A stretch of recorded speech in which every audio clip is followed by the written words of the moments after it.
اللہ الرحمن الرحیم۔ SST general Urdu preparation کے لیے آج ہم اپنا تیسرا لیکچر ریکارڈ کریں گے۔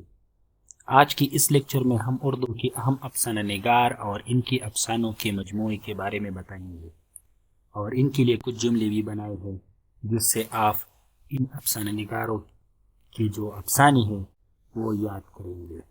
تو شروعات کرتے ہیں پریم چند کی افسانوں سے۔ تو پریم چند کے جو افسانے ہیں ان میں ہیں سوز وطن، پریم پچیسی، پریم چالیسی، زادرہ، آخر تحفہ، واردات۔ اور انہیں یاد کرنے کے لیے جو جملہ میں نے بنایا ہے وہ ہے پریم چند نے سوز وطن کی واردات کے بعد پریم پچیسی اور پریم چالیسی کو بطور زادرہ اپنا آخری تحفہ بنا کر پیش کیا۔ یعنی اگر آپ اس جملے کو دیکھیں تو اس جملے میں وہ سارے افسانوں کے نام موجود ہے جو پریم چند نے لکھی ہے۔ یعنی اگر آپ کو یہ جملہ یاد ہو جاتا ہے تو پھر آپ کو پریم چند کے سارے افسانوں کے نام یاد ہو جاتے ہیں، جس سے آپ SST جنرل میں اردو کے MCQs حل کر سکتے ہیں۔ اس کے بعد ہے سعادت حسن منٹو۔ سعادت حسن منٹو کے جو افسانے ہیں ان کے نام ہیں ٹھنڈا گوشت، دوا، لذت سنگ، ساری یہ لذت سنگ ہیں، لذت سنگ، سیاحاشے، خالی بوتلیں، خالی ڈبے، نمرود کی خدائی، آتش پارے۔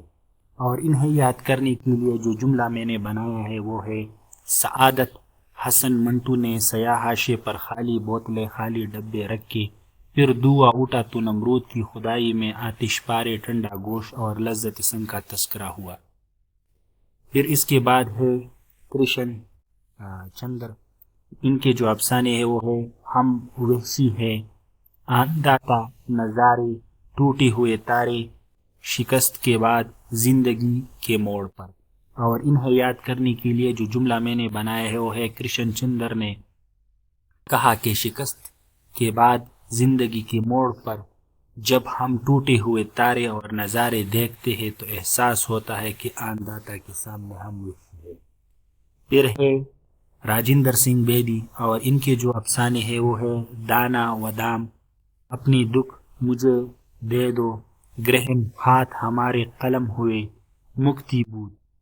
اور ان کے لیے جو جملہ میں نے بنایا ہے وہ ہے راجندر سنگھ بیدی نے کہا کہ جب ہاتھ ہمارے قلم ہوئے تو میں نے دانا و دام چھوڑ کر گرہن کے وقت آپ سے کہا کہ اپنے دکھ مجھے دے دو تاکہ ہمیں مکتی بود حاصل ہو سکے۔ پھر اس کے بعد ہے احمد ندیم قاسمی۔ احمد ندیم قاسمی کے جو افسانے ہیں وہ بہت زیادہ عام ہیں، اسے خاص طور پر ذہن نشین کر لے SST جنرل کے لیے۔ کپاس کا پھول، سناٹا، آس پاس، بگولے، گردب، نیلا پتھر، بازار حیات۔ اور اس کے لیے جو جملہ میں نے بنایا ہے وہ ہے احمد ندیم قاسمی نے بازار حیات کے سناٹے میں کپاس کا پھول اٹھایا لیکن آس پاس بگولے اور گردب دیکھ کر وہ نیلا پتھر بن گیا۔ تو اگر آپ اس جملے کو دیکھیں تو اس جملے میں وہ سارے افسانوں کے نام موجود ہیں جو احمد ندیم قاسمی نے لکھی ہے۔ پھر اس کے بعد ہے غلام عباس۔ غلام عباس کے جو افسانے ہیں وہ ہے آندھی، جاڑی کی چاندنی اور کھنرس۔ اور اس کے لیے جو جملہ میں نے بنایا ہے وہ ہے غلام عباس نے آندھی کو جاڑی کی چاندنی میں بیٹھ کر کھنرس کی کہانی سنائی۔ پھر اس کے بعد ہے اشفاق احمد اور ان کے افسانوں کے نام ہے ایک محبت، 100 افسانے، اجالے پھول، سفر در سفر اور پلکاری۔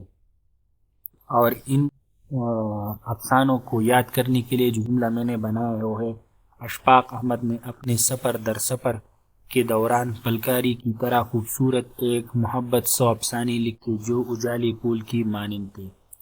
پھر ہے عصمت چغتائی کے افسانے۔ اس سے پہلے والے لیکچر میں نے عصمت چغتائی کے ناولوں کے نام بھی بتائے تھے۔ اب اس لیکچر میں یہ جو نام ہے یہ عصمت چغتائی کے افسانوں کے نام ہیں۔ چھوٹے، کلیا، 2 ہاتھ، ایک بات، چوئی موئی، یہ عصمت چغتائی کے افسانوں کے نام ہیں۔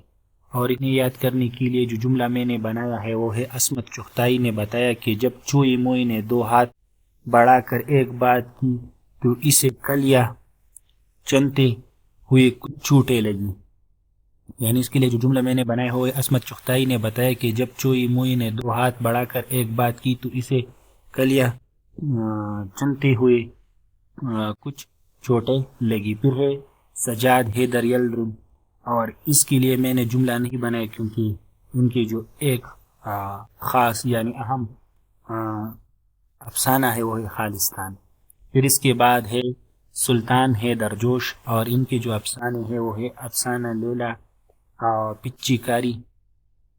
اور اس کے لیے جو جملہ میں نے بنایا ہے وہ ہے سلطان حیدر جوش نے افسانہ لیلا کو پچی کاری کے ذریعے خوبصورت بنایا. پھر ہے بلونت سنگھ، اور اس کے جو افسانے ہیں وہ ہے جگہ، پہلا پتھر، تاروپود اور تالسم. اور اس کے لیے جو جملہ میں نے بنایا ہے وہ ہے بلونت سنگھ نے جگہ کو بتایا کہ پہلا پتھر اٹھاتے ہی تاروپور کا تالسم ٹوٹ گیا. پھر ہے اپندر ناتھ اشک، اور ان کے جو افسانے ہیں وہ ہے قبض، دیا جلے گا، چرواہے اور کونجے. اور اس کے لیے جو جملہ میں نے بنایا ہے وہ یہ اپندر ناتھ اشک نے دیکھا کہ جب قبض میں دیا جلے گا تو چرواہے اڑتی ہوئی گونجے دیکھیں گے. پھر ہے حاجرہ مسرور، اور ان کے جو افسانے ہیں وہ ہے سب افسانے میرے چراغ کی لو، ہائے اللہ فاصلے.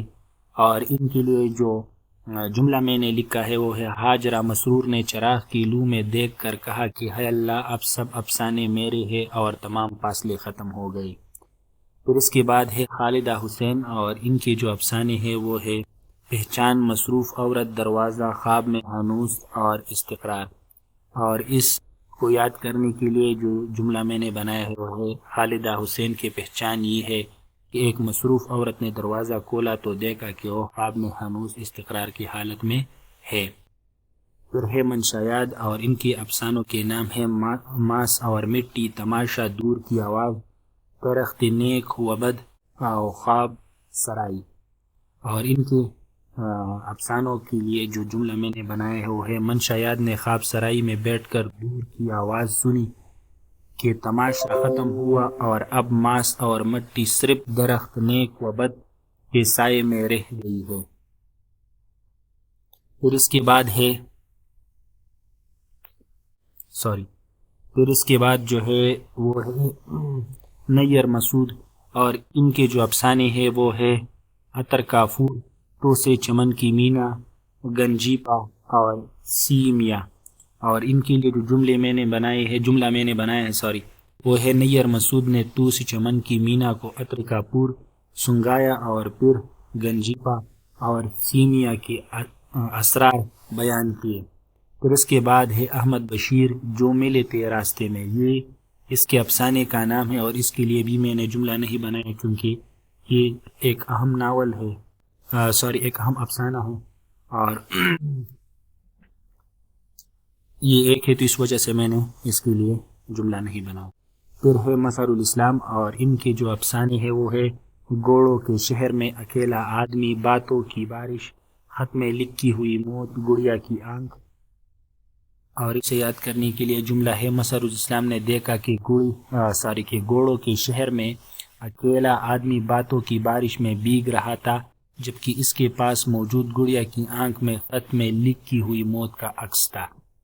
اور اس کے بعد ہے اسد محمد خان، اور اس کی جو افسانے ہے وہ ہے کھڑکی بر آسمان، غصے کی نئی فصل، برج خاموشہ، رات پتوارے.